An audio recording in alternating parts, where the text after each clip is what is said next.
रजनी को बचपन से ही पेंटिंग का बहुत शौक था।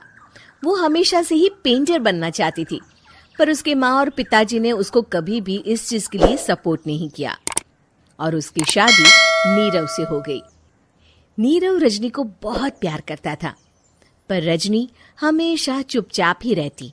वो इस शादी से खुश नहीं थी। वो ये शादी नहीं करना चाहती थी। उसे तो हमेशा से पेंटर जो बनना था। अपने इस सपने को वो नहीं पूरा कर पाई, इसलिए वो हमेशा उदास रहती थी। रजनी, बहुत ही बढ़िया फिल्म लगी है, कल देखने चले? नहीं जी, कल मुझे बहुत काम है, मैं नहीं जा पाऊंगी। अच्छा तो कोई बात नहीं, संडे को चलते हैं। देखिए, मुझे फिल्म देखना पसंद नहीं है। आपको जाना है तो चले जाइए। नीरव को मना करके रजनी वहां से चली जाती है और अपने बैग को खोलकर उसमें बंद पड़े ब्रश और कलर्स को देखकर रोने लगती है। रजनी, चलो ना कहीं बाहर खाने चलते हैं, कुछ तुम्हारी पसंद का। जी, मुझे नहीं जाना, मेरी तबीयत ठीक नहीं है। रजनी वहां से चली जाती है। नीरव को समझ नहीं आता कि रजनी उससे इतना दूर क्यों रहती है। वो जब भी उसके साथ वक्त बिताना चाहता है, रजनी कोई ना कोई बहाना बना देती है। एक दिन घर पर कोई नहीं था। रजनी घर का सारा काम जल्दी से खत्म कर लेती है। घर पर अकेले होने के कारण वो सोचती है कि वो आज पेंटिंग करेगी। वो अपने कमरे में जाकर पेंट ब्रशेस और कलर्स निकालकर जैसे ही कलर मिक्स कर रही होती है कि दरवाजे पर बेल बज जाती है। अब कौन आ गया इस वक्त? इतनी मुश्किल से तो मुझे पेंट करने का मौका मिला है। रजनी दरवाजा खोलती है तो उसकी सास अपनी सहेलियों के साथ खड़ी होती है और सब घर के अंदर आ जाते हैं। अरे बहू, सबको शरबत बनाकर पिला दे, बाहर तो बड़ी गर्मी है। उफ।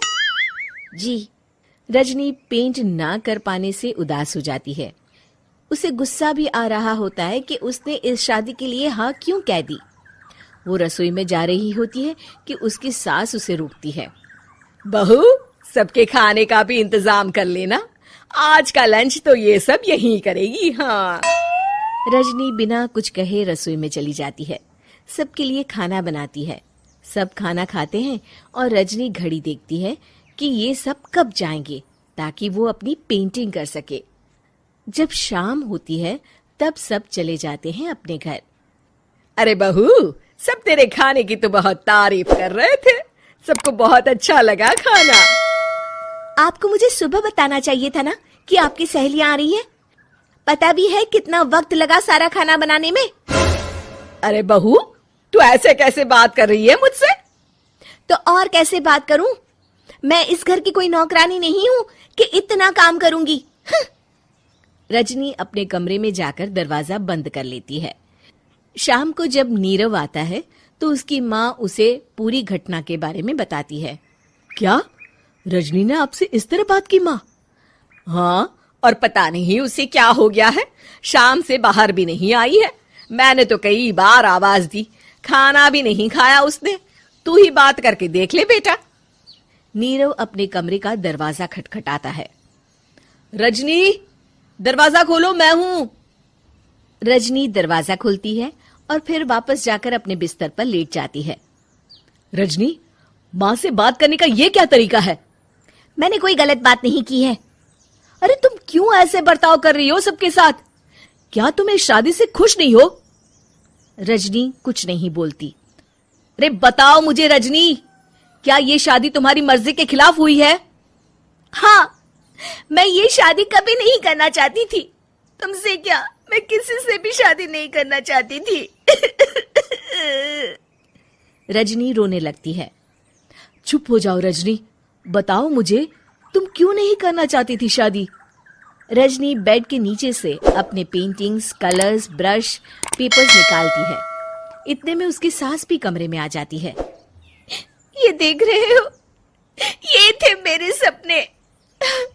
मैं पेंटर बनना चाहती थी, पर माँ पापा ने कभी सपोर्ट नहीं किया और मेरी शादी करवा दी। मेरे सारे सपने टूट गए। हर वक्त बस गुस्सा आता रहता है मुझे।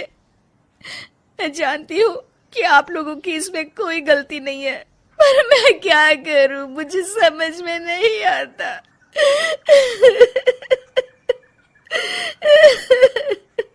रजनी फूट फूट कर रोने लगती है।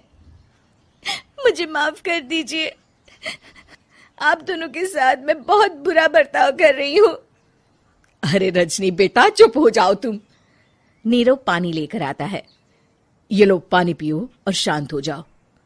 रजनी पानी पीती है और उसकी सास पेंटिंग्स देख रही होती है। अरे नीरव, हमें तो पता ही नहीं था कि हमारी बहू कलाकार है। अरे कितनी अच्छी पेंटिंग्स बनाई है, देखो तो। ये वाली तो मैं अपने कमरे में ले जाऊंगी। आपको ये पेंटिंग्स अच्छी लगी? अच्छी नहीं, बहुत अच्छी लगी। और तुमने हमें बताया क्यों नहीं? तुम जब चाहे पेंटिंग कर सकती हो रजनी। हम तुम्हारे सपनों को पूरा करने में तुम्हारा पूरा साथ देंगे। हाँ बेटा, हम कला की कद्र करते हैं। हम कलाकार तो नहीं, पर मुझे गर्व है कि मेरी बहू एक कलाकार है। रजनी, नीरव और सास तीनों हंस पड़ते हैं।